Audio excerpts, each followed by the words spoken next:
Joe, how's it going with you? Joe McIver Yeah, it's here. going great. Yeah, That, yeah, all fine over here, thank you. that's good. We're seeing your books published with chapters also that you're coming to the Nova Scotia and Canada. Oh, I'm really glad they're making it over there. I know there's a lot of people who like my stuff in Canada, so I'm really, really glad about that. Now you got a new book coming out.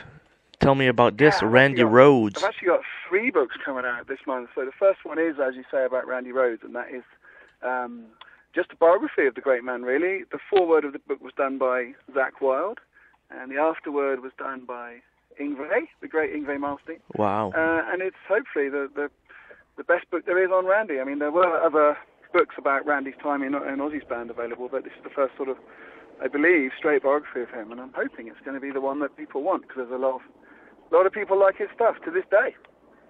And of course, Randy Rhoads, we're going to be seeing some live DVD action of Randy Rhoads coming out with Ozzy I Osbourne's know, that's releasing. completely coincidental, yeah. There's the reissues of Diary and Blizzard, and also that DVD, finally.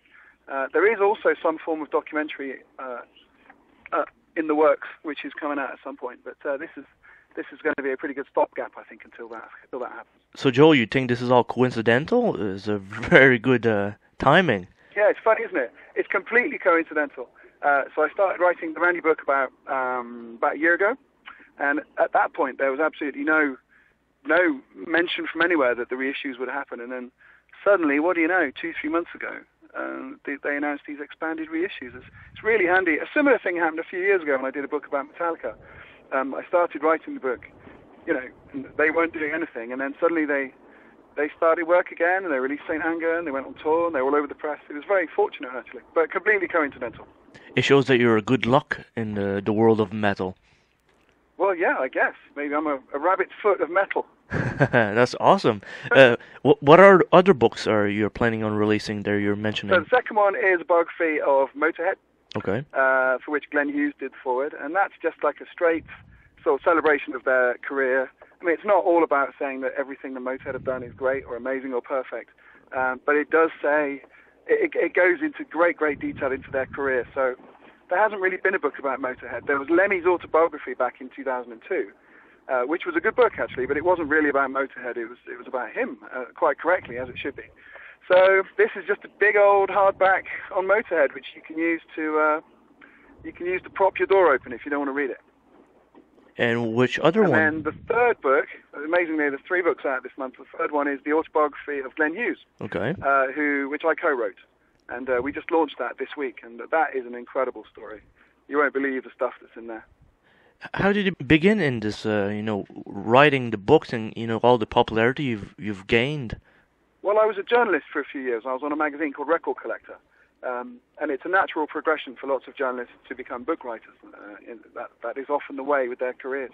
So what had happened was I was working on Record Collector, and I had this idea back in '99, that's a while ago, to do an encyclopedia of extreme metal bands. So that was the first book I did.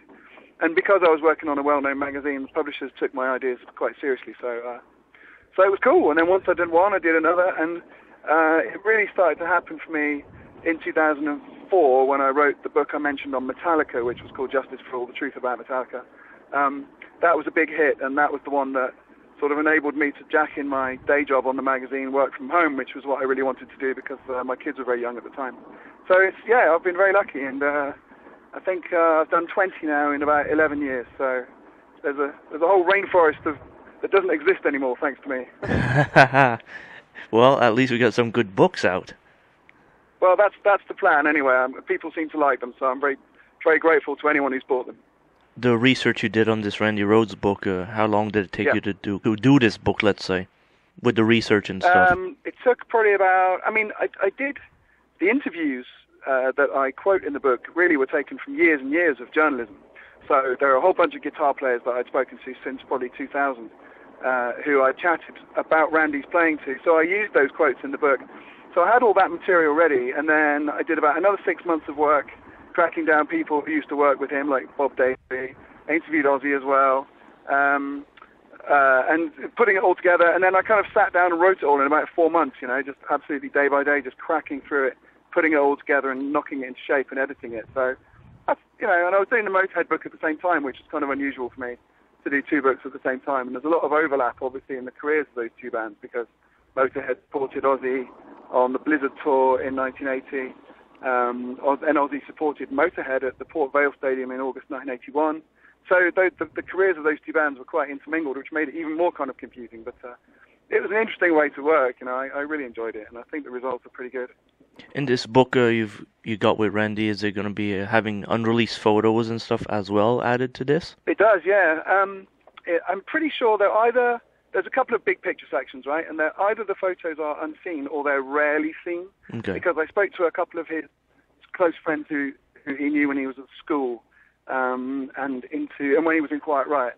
So yes, there's some pictures and I tell you what, I've seen some photos which didn't go in the book because we didn't get permission to use them, because they showed Randy, shall we say, in a partying state of mind that I don't think his family would have been too keen on us using. So there's some good set of pictures in there. Did you get to speak to Kelly Rhoads on this book also? His brother? No, I didn't. No, I didn't speak to the family. I approached Kelly. Didn't really hear back from him. And when I was doing my research, I found out that they're not really too happy about projects that they're not directly involved with.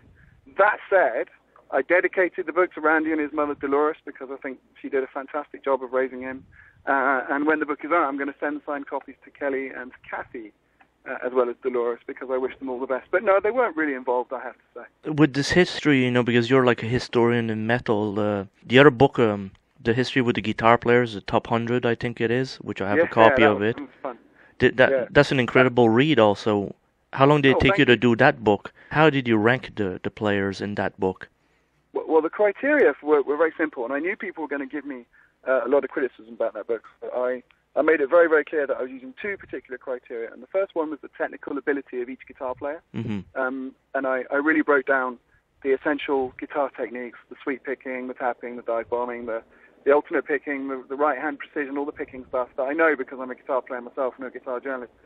Technical elements of the playing.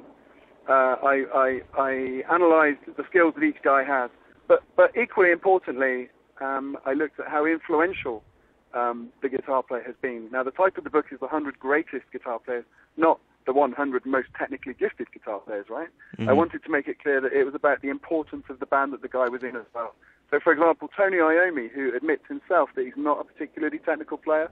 There are some things he can't do. He's not a very good sweep picker, for example. Obviously, he's the godfather of heavy metal guitar, so he is in the top 10, but he's not number one because he's not a technically gifted player particularly. So the guy who made number one, Dave Mustaine, the reason why he is number one is because obviously he was an enormous influence on the development of thrash metal, because when he joined Metallica, he pushed them in that direction. But also his playing is phenomenal. I mean, like I said as well, and actually Mustaine quoted this himself in later interviews because he was really pleased with it. I wrote that there are some players who perform certain elements better than he does, but no one is as good an all-rounder when it comes to all the specific techniques that he is. So really, it made sense for him to be number one, and I think it was a good choice. It was a slightly controversial choice. A lot of people said, "Whoa, it should have been Dimebag," and people who said, "Oh, it should have been Iommi." People who generally didn't understand my criteria or are not guitar players themselves said things like that. But anybody who understands metal, who understands guitar, who understands guitar technique, was really behind me with my choice of Mustaine, which really kind of vindicated me. So, yeah, that book came out 3 years ago now, actually. I'd love to do another version. I'd love to do one on bassist as well, because I'm a bass player too. But we'll see. And then you'll make one on the drummers also? I would love to do that, yeah. I think it might have to be, I'm not sure who'd be the number one. It'd be a toss-up, probably between Dave Lombardo, Bill Ward, Lars, obviously. Although Lars is rather like Iommi in that sense, in that he's not a technically gifted drummer massively, but he obviously is hugely influential because of Metallica. Yeah, that'd be fun. Maybe you and I can throw together some ideas for a top 100. That'd be a lot of fun. Guaranteed. I have lots of stuff in my research that I'm doing well. Now, Dave Mustaine, he is like, let's say, the innovator of thrash metal, and Yeah, that's how I see him. One of them, anyway. Yeah, with the riffs that he came up with, that would be one of the quite... Yeah, and the picking speed and the picking precision as well. Hetfield as well. I've got to give Hetfield equal credit for that, but Mustaine's a more technical player than Hetfield. Now, Randy Rhoads, I'm sure you are looking really forward to seeing this unreleased footage that Ozzy Osbourne's releasing, because we've all... I really am, yeah. It'd be interesting to know what they've got. I mean, I spoke to Peter Margolis, who was the guy who was anyway directing a massive documentary. Right. So I have some idea of the amount of unseen footage that there is out there, but it was very interesting to see, definitely. Why do you think that this footage was never leaked out throughout all these years? With YouTube existing now. All I can think is that whoever owns it, and I don't know who it is. I'm not talking about anybody specific, but whoever owns it, I guess, has obviously been aware that at some point it could be used for a purpose just like this, on a DVD, or it could be used in some way that would make money. So that's why it wasn't put on YouTube. Either that, or someone just came across it. It was stored away somewhere. Someone was going through a load of old tapes from the 80s, and they suddenly found it and realised that it could be of some use. That's usually what happens. People, photographers and videographers and cameramen look through their stuff, and suddenly they realise that there's something there that could be used. The whole world, and where the band's toured, throughout the years. I'm talking about metal in general. You think there's a whole whack of stuff that we've yet to see from the whole metal industry itself? You mean like future developments in music, or? No, I mean like let's say unreleased, footage from Motorhead, unreleased footage from Metallica we've never seen. Yeah. Ozzy Osbourne, tons of it. I do. I think there must be absolutely tons, hours and hours and hours, and months and months of it. If you add all the kind of old videotapes that got thrown aside, all the films that were commissioned by record companies but weren't used and just got left in an archive, there must be tons of it around. I mean, and I would think that over the next few years we're going to see more and more documentaries and more DVDs and more kind of unreleased things. It's going to be exciting. Do you think in the future someday everything's going to be out there for the internet? No, I don't think so. I don't think so, no. I mean, well, maybe in, I don't know, decades and decades and decades everything will be. But I think for the foreseeable future, people are going to be interested in seeing stuff that hasn't been seen anywhere else, and there must be so much stuff hidden away in like fans' bedrooms, right. Stuff that they took on a video camera in 1983, and forgot they had. I think we'll never run out. There'll be a limitless supply, because in 20 years' time, people will be saying the same about Lamb of God and Trivium and Avenged Sevenfold and the new bands, So it'll never stop. Well, that's excellent, Joel. It's a pleasure talking to you finally, and we got this. You're like a future of the history of metal. You're preserving it.